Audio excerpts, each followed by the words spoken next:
es otro registro. En realidad son dos registros, provincial y un registro nacional. En líneas generales, el registro nacional es de un complemento mucho más sencillo, por decirlo, que el provincial.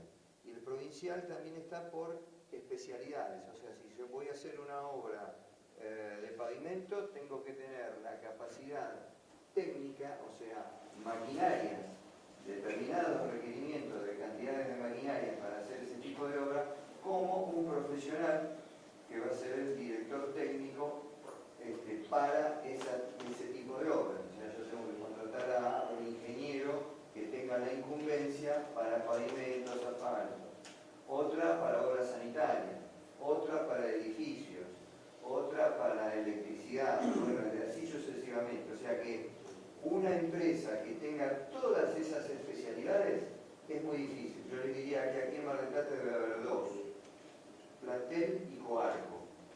Las demás es bastante difícil por lo que le digo. Yo tengo que estar teniendo contratado por un año a un profesional para hacer una obra eléctrica cuando no sé si me voy a presentar alguna obra. Entonces son todos costos que a veces no se está dispuesto a asumirlos. Por eso le digo que son distintos. Y para que tengan una idea, en una empresa de la envergadura como la nuestra, que es una pyme, esto se renueva anualmente.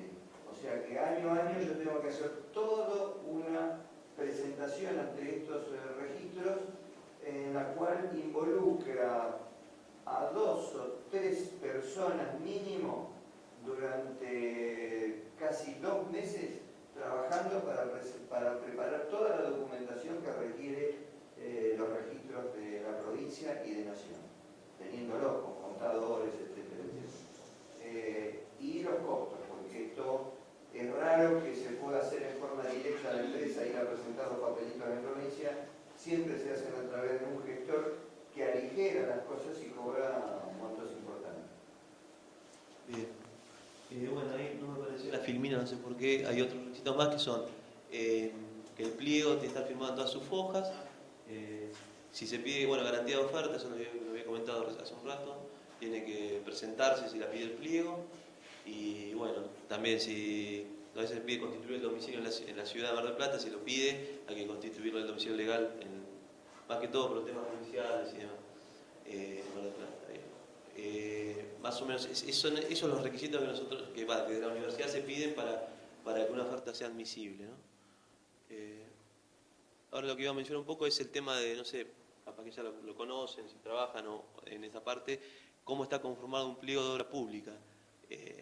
O sea, se emite con una portada general, en principio, donde figuran datos principales de la obra, como pueden ser, no sé, visita de obra, la fecha, el día que se tiene que realizar, en qué lugar, la fecha de apertura, aparece en la portada, los plazos de mantenimiento de oferta, por cuántos días tiene que mantener la oferta, que también es un punto que hay que tener en cuenta para cumplirlo, sería si no se cumple ese punto, también la oferta quedaría inadmisible.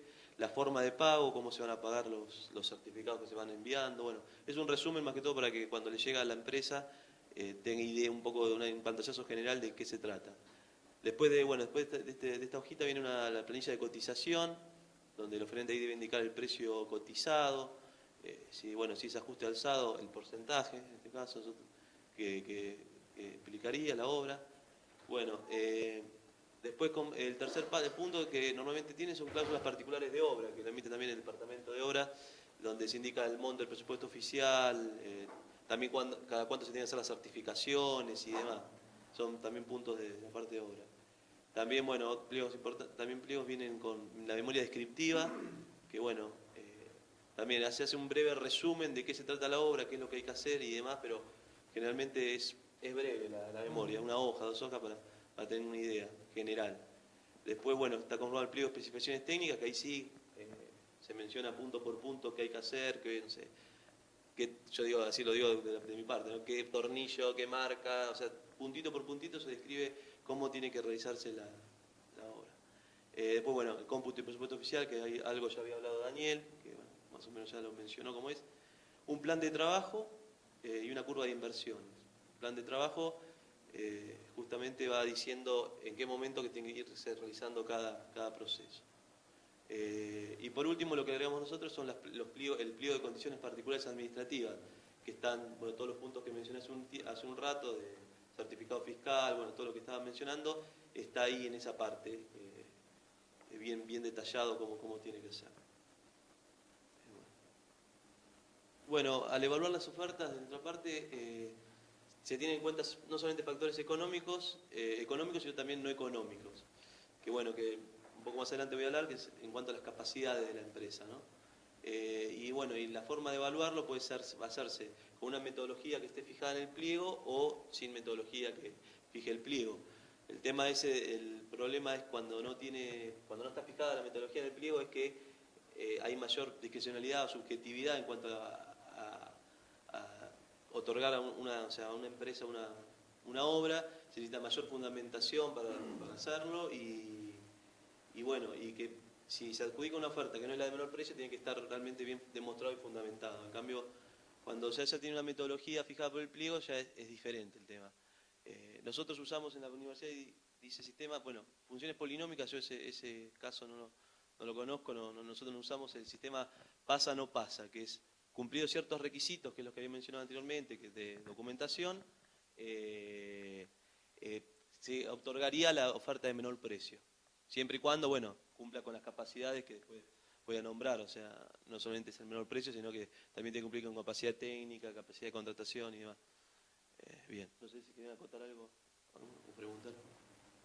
Bueno, esto es lo que hablaba yo hoy, las capacidades que se tienen en cuenta para evaluar las ofertas, la capacidad legal, la capacidad de contratación, la económica financiera y la capacidad técnica. Esos son principalmente los 4 puntos importantes a tener en cuenta al momento de evaluar una oferta. Cuando hablamos de la capacidad legal, se tiene en cuenta la capacidad principal legal para obligarse, que lo que se hace es una revisión del objeto social que está en el estatuto de la empresa, donde vemos que el objeto social esté correlacionado con la obra que se va a realizar. O sea, se hace un análisis con una lectura no superficial, pero bueno, una lectura del estatuto social de la empresa.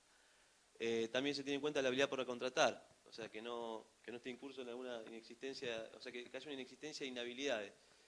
Nosotros generalmente lo que adjuntamos en los pliegos es una declaración jurada de habilidad para contratar, donde ahí el oferente lo firma y expresa que no está en ninguno de estos casos, como ser funcionarios públicos, no pueden cotizar, o agentes públicos para obras públicas, que estén condenados por delitos dolosos, procesados por delitos contra la administración pública, contra la propiedad, deudores tributarios o previsionales. O sea, esas son las causales de inhabilitación. Hay poco que lo cumple, bueno. Lo podemos dejar a un lado.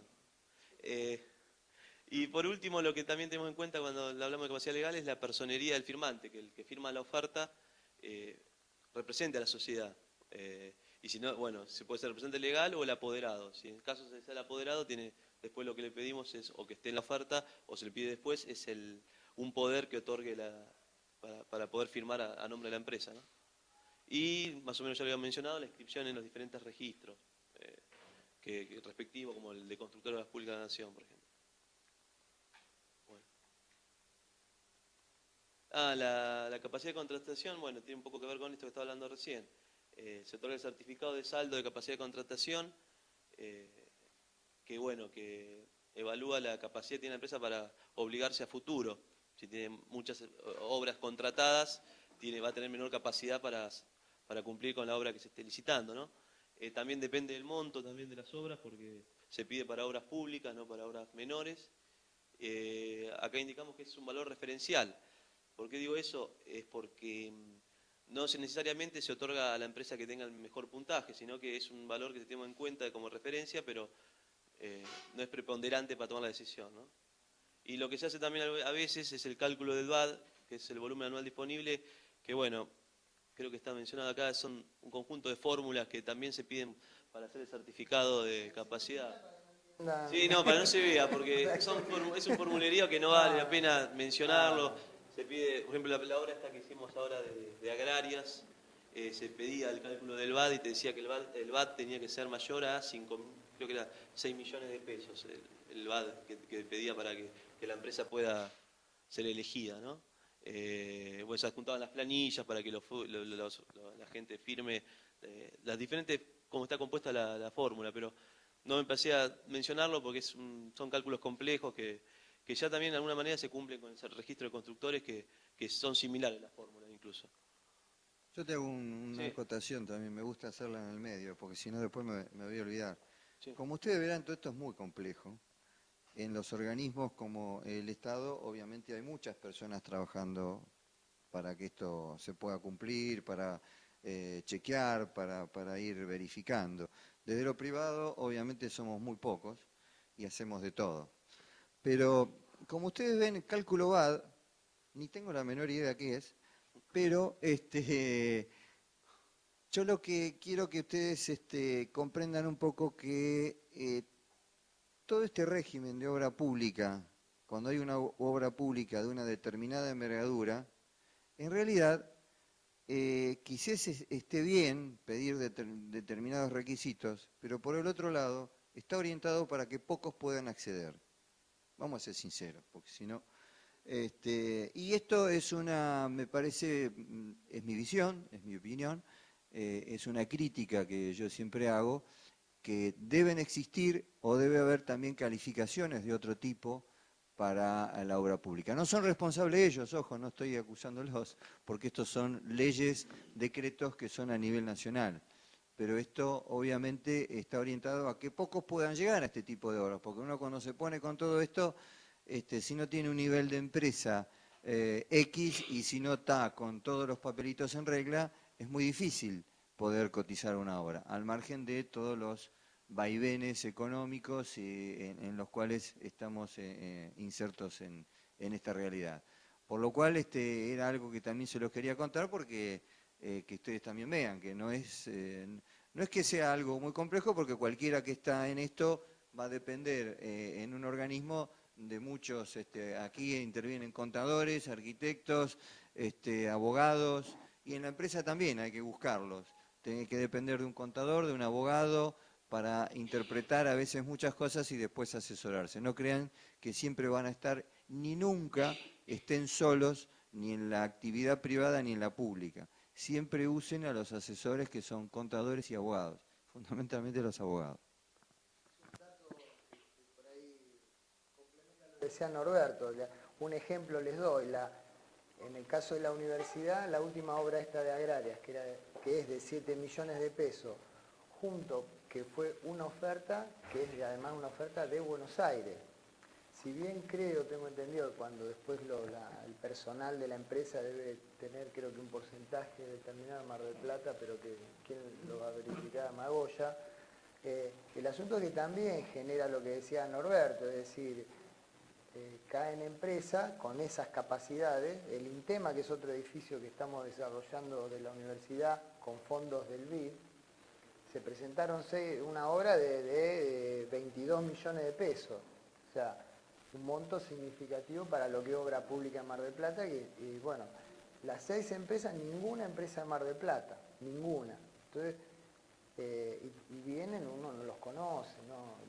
Entonces, conociendo un poco el paño, te das cuenta que sí, los requerimientos de esta legislación, esta normativa, está orientada y entonces caen, digamos, no dan mano de obra local, vienen y se van, bueno, uno no es ingenuo ante esta cosa, mientras tanto también hay que avanzar, porque también estas leyes se cambian en el Congreso, digamos, una ley nacional en el Congreso, sí. No, lo que pasa es que el requerimiento de volumen de obra para poder calificar, no es que no califican porque le falta capacidad, porque yo te puedo asegurar, cualquiera de ustedes que estén en actividad, si vamos a ver la obra de agraria, que es una losa existente y tenemos que hacer 4 aulas y 4 laboratorios, la hacemos con el albañil mío y 2 plomeros. O sea, no hay tanta complejidad, pero para esa obra de 6, 7 millones te pide una capacidad económica financiera de más bueno, no, ahora no me acuerdo, pero que muy pocas... claro, claro, porque tenés que tener un volumen, digamos, tenés que ser, no sé, Coarco. Claro, Tiene...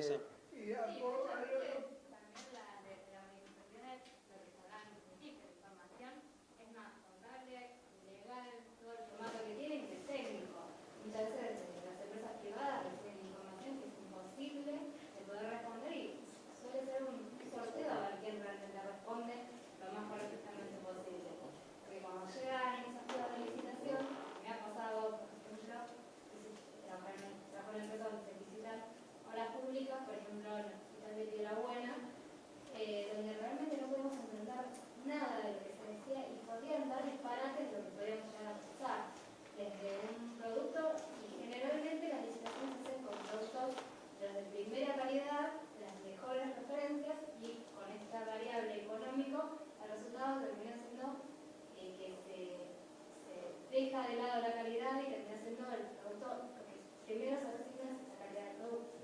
Y técnicamente, como se decía, en una Claro, obra que que es es todo- muy simple, Claro. por todos estos requisitos termina siendo mucho más costoso y la calidad mucho más baja. Menor, claro, claro. Entonces es como que Seguramente. se hace todo muy engorroso. ¿Por qué no existe más área técnica? Porque realmente si nosotros como profesionales defendemos la profesión, que señor comitente, a usted le va a salir mucho más económica su casa si nos contrata, o sea, desde el ámbito público debería ser primero, sobre todo, de defender los intereses del Estado.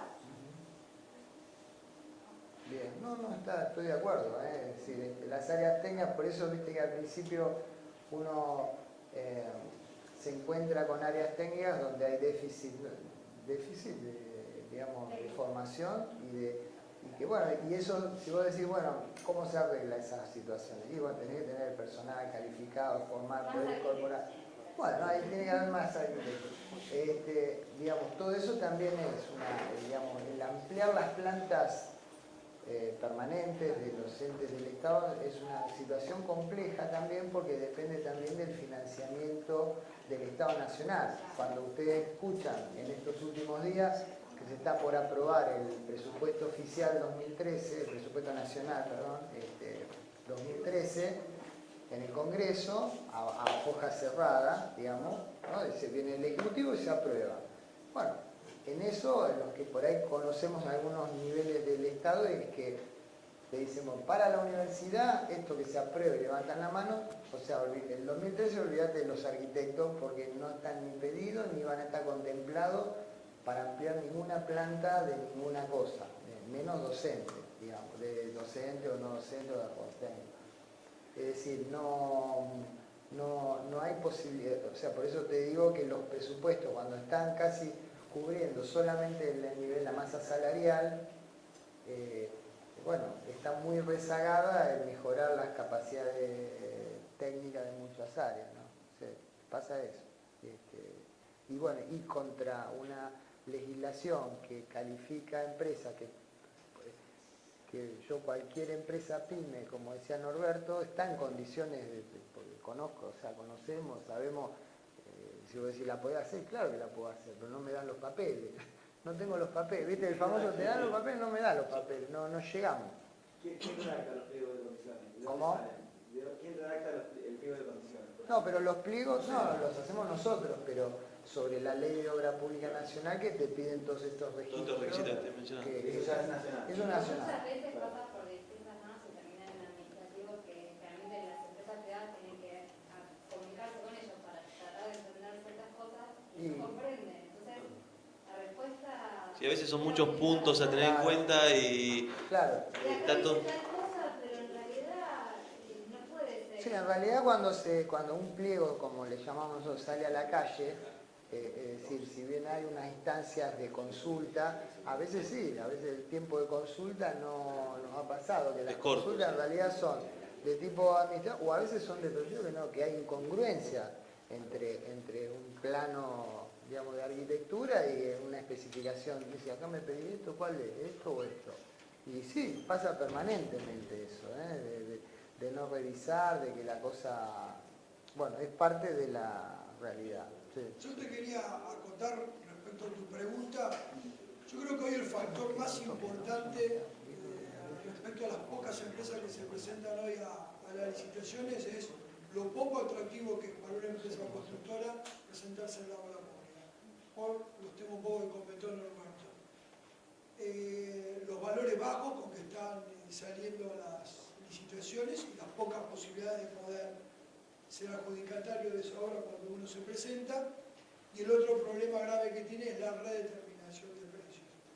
Por lo general, una obra pública está entre los 12 y 24 meses de desarrollo, a una inflación del 25% anual, hay una descapitalización de la empresa respecto a esa obra que hace inviable poder dedicarse a ese mercado. Y hoy el mercado privado resulta atractivo porque cualquier edificio que ronde más o menos que hay en la ciudad, unos 10.000 metros cuadrados, son inversiones que estamos hablando de unos 25 o 30 millones de pesos. Así que hay muchas empresas chicas que no se presentan a la obra pública y están haciendo obras por montos realmente importantes. Así que no pasa por un problema de las capacidades que tengan las empresas para poder desarrollar esas obras, sino que creo que hoy ese mercado no es atractivo y no atrae, salvo a un grupo muy chico de empresas que están posicionadas desde lo político también en otros aspectos que pueden acceder a otro tipo de obras, ¿no? Este creo que es el mayor problema. Eso nos damos cuenta cuando llega el momento de la apertura y vemos que siempre hay poco sobre, cada vez hay menos sobre, algunas dictantes ni se presentan. Es un tema. Si uno lo deja, digamos, si uno se pone a reflexionar, es decir, uno permanentemente está pensando que la obra pública es desarrollo territorial, urbano, mayores equipamientos. Y bueno, es cuestión siempre de exigir desde el lugar donde uno pueda aportar y decir, y desde el lado de los colegios profesionales, de las cámaras. Es decir, siempre es importante institucionalizar estos problemas que hacen que mientras las cosas avanzan o los mercados orientan las inversiones, también desde las instituciones estar atentos a estos déficits, a estos cambios que hay que hacer, porque yo reitero, cuando uno queda sujeto a las políticas de derrame de fondos, entre comillas discrecionales, uno se siente a veces desde el Estado muy vulnerado en eso, puede decir, che, escúchame, ¿qué hacemos? O sea, uno a veces no se resigna tanto a administrar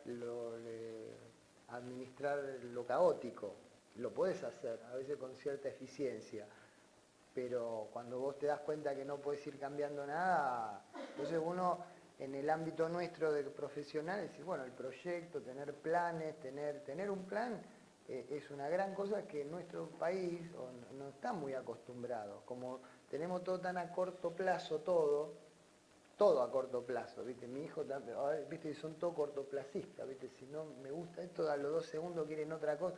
Entonces, estamos acostumbrados yo creo que hay que volver a pensar las cosas a otros plazos, aunque los avatares económicos, políticos a veces te sacudan, pero hay que hacerlo, porque si no, siempre va el que viene, ¿viste que hay una cultura de que, bueno, ahora vengo yo, empieza todo de cero. Ahora dentro de 2 años viene el otro, arrancamos de cero.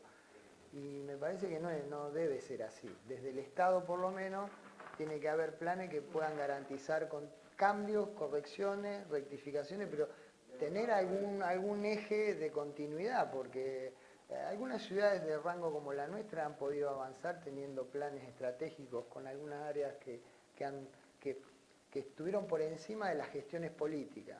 No porque yo, al contrario, yo pertenezco a la cuestión política, no reniego de eso, sino que tiene que haber, ¿viste? El tema de calificar esos espacios con profesionales que puedan garantizar continuidad en procesos sustentables, ¿viste? Porque si no, todos somos Pedro Luro, ¿viste? Acá cuando, ¿viste? Claro, vengo yo, planto la bandera, ahora arrancamos, el anterior, y sí, alguna cosa dejó, pero no la voy a mencionar porque si no, ¿viste?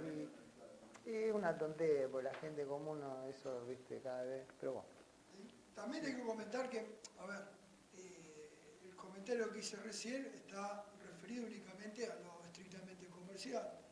A las empresas constructoras, la obra pública es muy atractivo porque permite, primero que tiene un cliente cautivo, es un cliente que en realidad lo sale a buscar a la empresa constructora y no la empresa constructora tiene que ir a buscar el cliente. Desde los comerciales fácil. Mientras esté inscrito en los registros y tenga los papeles medianamente en orden, se va presentando en cuanto a licitación le interese presentar. Y segundo, que le permite trabajar en una variedad muy grande de tipos de obra. Puede trabajar en obra hospitalaria, en la obra educacional, en obra de infraestructura, que por lo general ese tipo de obra en el ámbito privado es más difícil de acceder. Entonces, la empresa empieza a adquirir conocimientos mucho más amplios que cuando uno trabaja nada más que en el ámbito privado.